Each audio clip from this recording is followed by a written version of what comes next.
안녕하십니까. 이원타증권에서 금융 담당하는 정태진입니다. 오늘 증권업 3분기 프리뷰 자료 말씀드리겠습니다. 일단 3분기에도 컨센서스를 재차 하회할 전망입니다. 해외 투자자로부터의 평가 손실 및 손상 차손 반영될 전망이고, PF 관련 충당금도 추가로 적립이 발생할 걸 예상을 하고 있습니다. 이게 이제 해외 부동산이 계속 하락을 하고 있고 PF도 정상화되지 않았기 때문에 계속 평가 손실, 손상 차손, 충당금 이런 항목들이 적립이 될 거다라고 생각을 하고 있고요. 거기다가 이제 7월까지만 해도 거래대금이 상당히 좋았었는데 8월이 들어오면서 거래대금 투자자의 특금 급격하게 감소를 하고 있고, 거기다 이제 시장금리도 8월부터 반등을 하고 있어서 브로커리지와 트레이딩에도 좀 부담 요인이 작용을 할 것이다 라고 생각을 하고 있습니다. 다만 이제 전체적으로 보시면 거래대금과 금리 반등에 따라서 전반적으로 다 컨센을 하회를 하는 그런 양상을 보일 것으로 예상을 하고 있는데, 그럼에도 불구하고 이 해외 부동산이나 PF로부터 이슈가 적은 삼성이나 키움증권 같은 경우가 상대적으로 좀 컨센서스 대비해서 양호한 모습을 보일 것이다라고 생각을 하고 있고요. 미래에셋증권 같은 경우에는 해외 부동산 이슈도 많은 가운데 이 CJCB 관련된 손실까지도 좀 반영이 될 거다라고 생각을 하고 있고, 이거는 이제 그 전환사채와 관련된 건데요. 이 CJCB가 주가가 많이 하락을 하면 전환사채 관련된 손실도 같이 반영이 되다 보니까 그런 점이 이제 컨센을 크게 하회를 하게 만드는 요인이 될 것이다 라고 전망을 하고 있습니다. 해외 부동산 투자에 대해서 리스크를 좀 점검을 해봤는데, 이건 이제 한국은행에서 나와 있는 자료를 베이스로 작성을 한 거다라고 보시면 좋을 것 같고요. 지금 2023년 6월 말 기준으로 봤었을 때 전체 우리나라 금융기관이 상업용 부동산에 얼마를 투자를 했는지를 이제 집계를 해놓은 거다라고 보시면 좋을 것 같은데, 부동산 투자에서 거의 대부분이 상업용 부동산 투자다라는 거를 확인하실 수가 있습니다. 부동산 투자가 거의 한 10조 원 정도 되는 거고, 그 중에서 상업용 부동산이 한 9조 정도 되는 거고요. 근데 이제 좀 위험하다라고 볼 수 있는 거는, 이게 전체가 다 위험하다 보기보다는 여기 후순위 및 에퀴티에 투자가 되어 있는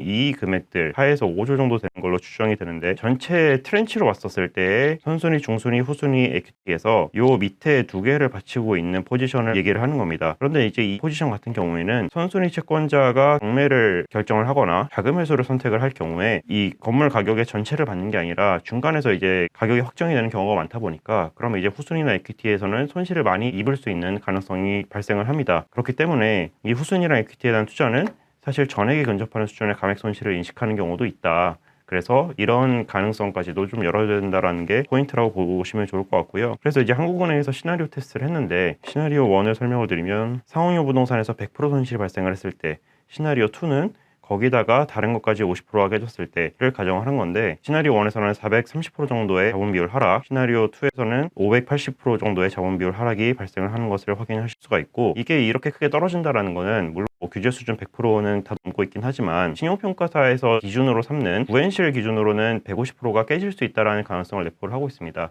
그리고 이게 이렇게 크게 하락을 한다는 것 자체가 자본 자체가 크게 감소한다는 걸 의미를 하기 때문에, 해외 부동산 투자를 크게 집행을 했던 일부 회사들은 자본이 크게 감소하는 위기 상황도 발생을 하는 거를 배제할 수는 없다. 이런 점까지 보시면 좋을 것 같고요. 그래서 이제 주가를 좀 말씀을 드리면, 9월 주가는 좀 8월까지는 달랐습니다. 9월 주가에는 지금 보시면 한국금융지주가 유일하게 상승폭을 보였고, 키움증권은 오히려 크게 하락을 했고요. 그런데 이제 키움증권은 증시가 부진했기 때문에 크게 하락을 했다고 볼 수가 있는데, 한국금융지주가 유일하게 상승을 한 거는 그 전까지 부진하다가 반등세가 좀 크게 나오는, 그러니까 저평가되어 있었던 종목들이 좀 반등이 크게 나오는 모습이 나타났다 라고 해석을 할 수 있을 것 같습니다. 근데 이제 앞으로 4분기 주가가 어떻게 될 거냐를 좀 보면, 연말에 증시랑 부동산 중에 뭐가 더 불안 요인이 되느냐가 중요할 거다라고 보고 있고요. 지난 4분기를 복기를 해보면 증시도 부진하긴 했지만 부동산에 대한 우려가 극대화되면서 증시가 부진했음에도 불구하고 키움증권은 양호하게 방어가 됐고, 한국금융지주는 오히려 크게 하락을 하는 그런 모습을 보였기 때문에, 이번 4분기라고 해서 그 사이에